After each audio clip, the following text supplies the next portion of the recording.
క్రిషాంక్ కు ఒక్క రోజు పోలీస్ కస్టడీకి నాంపల్లి కోర్టు అనుమతినిచ్చింది. నీటి విద్యుత్ కొరత కారణంగా సోషల్ మీడియాలో అసత్య ప్రచారం చేశారనే ఆరోపణలతో బీఆర్ఎస్ నేత మన్నే క్రిషాంక్ ను పోలీసులు అరెస్టు చేశారు. కొత్తగూడెం నుంచి హైదరాబాద్ కు వస్తూ ఉండగా చౌటుప్పల్ మండలం పంతంగి టోల్ ప్లాజా దగ్గర అడ్డుకొని అదుపులోకి తీసుకున్నారు. అనంతరం ఆయనను కోర్టులో హాజరుపరచగా ఒక రోజు మాత్రమే కస్టడీకి నాంపల్లి కోర్టు అనుమతించింది.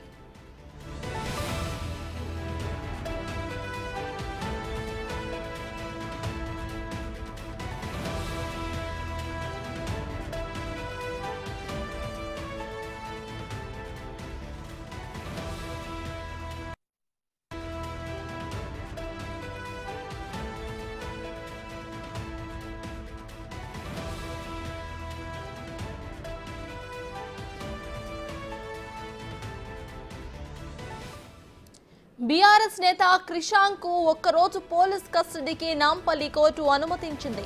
నీటి విద్యుత్ కొరత కారణంగా సోషల్ మీడియాలో అసత్య ప్రచారం చేశారు అనే ఆరోపణలతో బీఆర్ఎస్ నేత మన్నే క్రిషాంక్ ను పోలీసులు అరెస్టు చేశారు. కొత్తగూడెం నుంచి హైదరాబాద్ కి వస్తూ ఉండగా చౌటుప్పల్ మండలం పంతంగి టోల్ ప్లాజా వద్ద అక్కడకు చేరుకుని అదుపులోకి తీసుకున్నారు.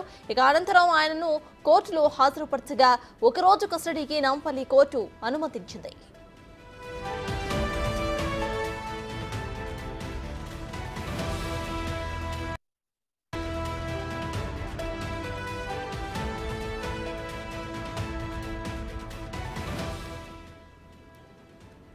మొత్తానికి బీఆర్ఎస్ నేత క్రిషాంక్ నైతే ఒక రోజు కస్టడీకి అప్పగించింది కోర్టు. ఇదే విషయంపై పూర్తి డీటెయిల్స్ ను మా ప్రతినిధి రాణా అందిస్తారు. రాణా, చెప్పండి, పోలీస్ కస్టడీకి ఒక రోజు మాత్రం నాంపల్లి కోర్టు యాక్సెప్ట్ చేసినట్టు తెలుస్తోంది. సో ప్రెసెంట్ అక్కడ అప్డేట్స్ ఏంటి?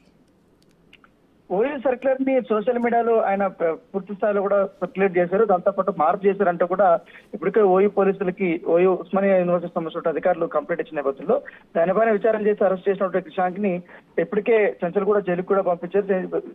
జైలుకి వెళ్ళిన తర్వాత ఇవాళ కస్టడీకి కోర్టు కూడా పిటిషన్ వేశారు. పిటిషన్ అయిన తర్వాత నాంపల్లి కోర్టు కూడా దానికి అనుమతించిన నేపథ్యంగా ఒక్క రోజుకు మాత్రమే క్రిషాంక్ ని అనుమతించారు. రేపు ఆయన కస్టడీకి హాజరు కాబోతున్నట్టుగా మనకు సమాచారం అవుతుంది.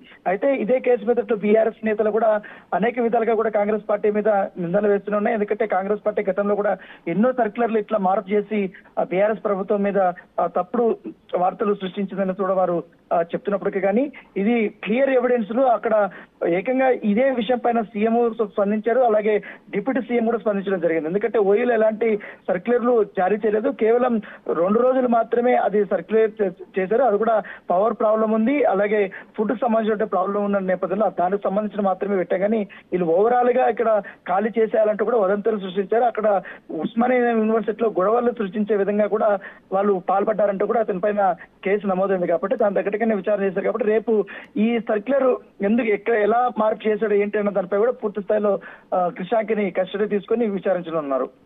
Right, thank you Rana.